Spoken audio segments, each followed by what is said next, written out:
invited guest present here this morning. Let me say that I am very happy to be here this morning to discuss this very important topic, resilience building in ASAL counties.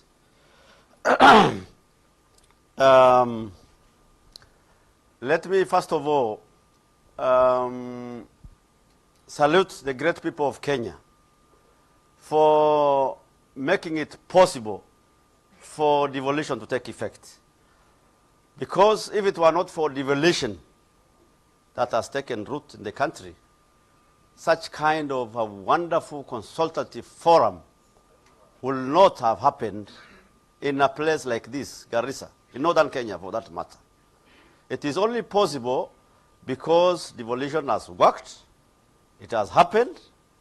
Now we have counties, and the counties can govern themselves. For that, I want to sincerely thank the great people of Kenya because they made a decision in 2010 to pave way for such kind of historic thing to happen. Now, following that historic decision, much has happened. People may not realize, people may not acknowledge. We may just be talking about the negatives, the challenges, and these kind of things, but it's good also to appreciate where we are. Knowing what northern Kenya and ASALs generally have been going through is a major shift. It's a major shift. We thank the people and the government of Kenya for that matter again. Because today, all these governors seated here with their people in their respective counties, a number of transformative programs have taken root, despite the fact that we always have got emergencies when it is dry and droughts have been serious in our regions. It's an emergency. When it rains and heavy rainfalls fall, though for a short period, it's an emergency. Though we have these emergencies, we have a lot of things to show for. The 10 years that governors have been in office. If you look around, counties have built medical training colleges. They have built hospitals, maternities, dispensaries. You know, call it or name them. Too many projects. There are tarmac, which has been done in these arid and semi-arid counties. If you sample around, you know, never thought of before. It used to be that whoever is at the helm of the nation, whatever he decides, something little might happen in one of the ASAL counties. But now, every other county is in charge of their own programs. We have robust scholarship programs where bright but needy students who otherwise would have missed out of schools are getting opportunities. Kidney dialysis is going on in many of these counties because of the decision that we made. And so we have a lot that has happened. Unfortunately, climatic conditions in those regions are not very favorable, as all of us know. It's not anybody's making. Unfortunately, it's not very conducive because we have many months of dry spell. And because of the historical marginalization, government policies have not helped before. And this is what we are talking about, building resilience in some of those areas. The drought which everybody has been talking about, which just ended a few months ago, took a toll on us. It swept all our earthly possessions, and our possessions in northern Kenya and ASALs, as everybody here knows, is livestock, because we are pastoral in nature. And the same drought threatened the lives of human beings. We had to suspend development programs to ensure that we save lives. That is what it means. We save lives. And some people around talk of, oh, watch development, 1 year, people are very busy ensuring that no life is lost. And some of them lose sight of that. So when we talk of resilience building,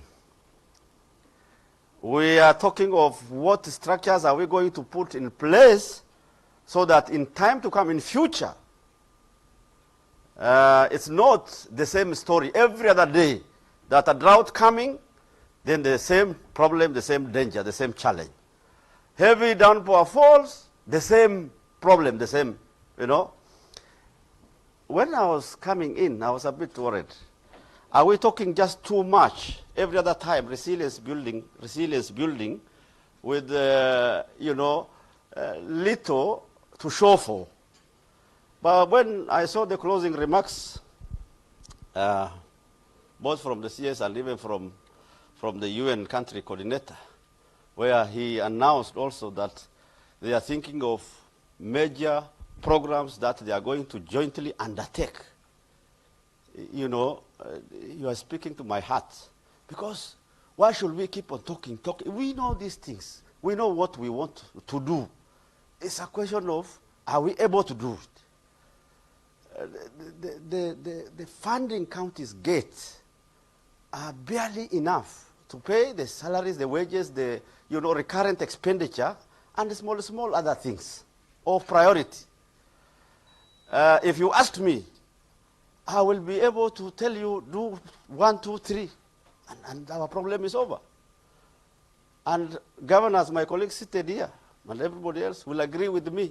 The problem in northern Kenya, in the ASALs, if you solve the major problem which will bring a solution, will be that of water. Number 1. Number 2, water. Waziri, number 3, also water. Nothing else. Nothing else. If your ministry was empowered and you do together with the water ministry and give us large dams, the ones we hear of, 50 billion, where 70 billion, we don't even need those big, huge ones. 2, 3 billion is enough to transform Garissa, to transform Mandera. It's enough. That is the kind of thing we need. Then we teach our people. We've been talking about irrigation and this on some small scale. We've been doing it. That is what we can call resilience building. Otherwise, when we come to a conference hall every day talking about resilience building with no action, it won't help us. We will not move. So I'm happy that is the direction our partners are taking, and we want to encourage you, honestly, let us be action-oriented. Let us choose or select impactful programs, as opposed to these little things we keep doing, which we may not be able to enumerate and account for, so that in future we can say, yes, this dam, medium-sized dam, is helping this location, which, of course, in turn is helping people irrigate their land, and they are producing food, and they can water the animals. Something to show for. I think that way we will be able to make good progress. Finally, ourselves, and here I'm talking to the Garissa people and all the ASAL communities, we have to be serious ourselves. Even as leaders, we need to have conversations between ourselves, right? And probably we'll organize as FCDC to have a discussion, because there are a number of issues we need to talk. Sometimes we shoot ourselves in the foot without knowing. These I will not elaborate, but we'll discuss with the governors. All right? Thank you very much, and God bless you.